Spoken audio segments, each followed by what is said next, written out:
सोने के बाद आत्मा कहाँ जाती है? नमस्कार दोस्तों, आप सभी का हमारे वीडियो में स्वागत है। आज हम आपको बताएंगे कि सोने के बाद आत्मा कहाँ जाती है। सोना। दोस्तों, जैसा कि आप सभी को मालूम है कि जब हम सब गहरी नींद में होते हैं तो हम सब स्वप्न देखते हैं और स्वप्न में कुछ भी देख सकते हैं। कहीं के भी दृश्य हमें स्वप्न में दिखाई देते हैं। कभी कभी तो बड़े भयानक स्वप्न हम सबको दिखाई देते हैं। कभी शुभ तो कभी अशुभ स्वप्न हमें दिखते हैं। ऐसे में हमारे दिमाग में कभी न कभी यह सवाल जरूर आता है कि आखिर सोने के बाद आत्मा कहाँ जाती है? सोने के बाद आत्मा कहाँ जाती है? दोस्तों, गीता में भगवान श्री कृष्ण ने अर्जुन को उपदेश देते हुए कहते हैं कि इस आत्मा को न तो शस्त्र काट सकते हैं, न ही इसे अग्नि जला सकती है, न ही इसे जल गला सकती है और न ही इसे वायु सुखा सकती है। हमारी यह आत्मा उस परब्रह्म परमात्मा का ही एक अंश है जो कि अजर, अमर, अविनाशी है। इसका कभी भी अंत नहीं हो सकता है। दोस्तों, हम आपकी जानकारी के लिए बता दें कि सोने के बाद आपकी आत्मा कहीं नहीं जाती है, उसे कहीं पर जाने की आवश्यकता ही पड़ती है। लेकिन हमारा मन गति करता है, इसी मन की गति को ही हम आत्मा की गति समझते हैं। सोने का मतलब आपका चेतन मन सो गया है। चेतन मन जो कि हमारे शरीर का ही एक भाग होता है।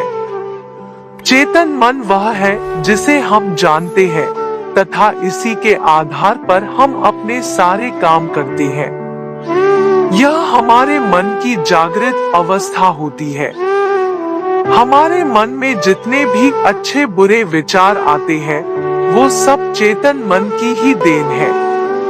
अंदर का मन कभी नहीं सोता क्योंकि उसे इसकी कभी भी आवश्यकता ही नहीं होती है।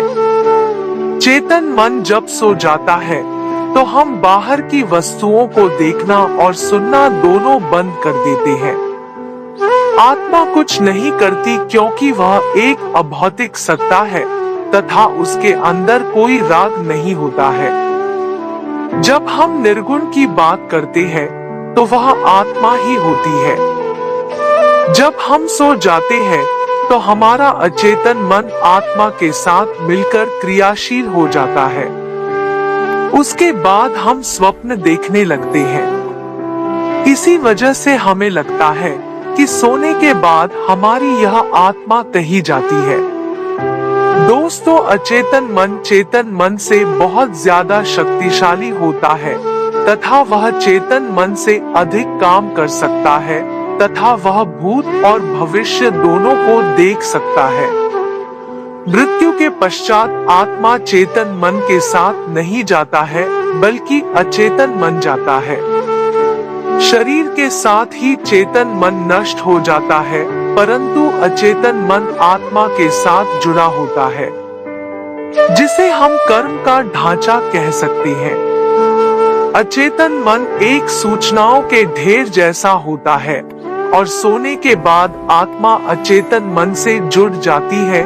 इसीलिए सोने को दूसरी मृत्यु का भी नाम दिया गया है, क्योंकि जब कोई मनुष्य गहरी नींद में होता है तो उसे बिल्कुल भी होश नहीं होता है। सोने के बाद आपका अचेतन मन आपकी आत्मा के साथ मिलकर भविष्य में चला जाता है तथा वह भविष्य को भी देख सकता है।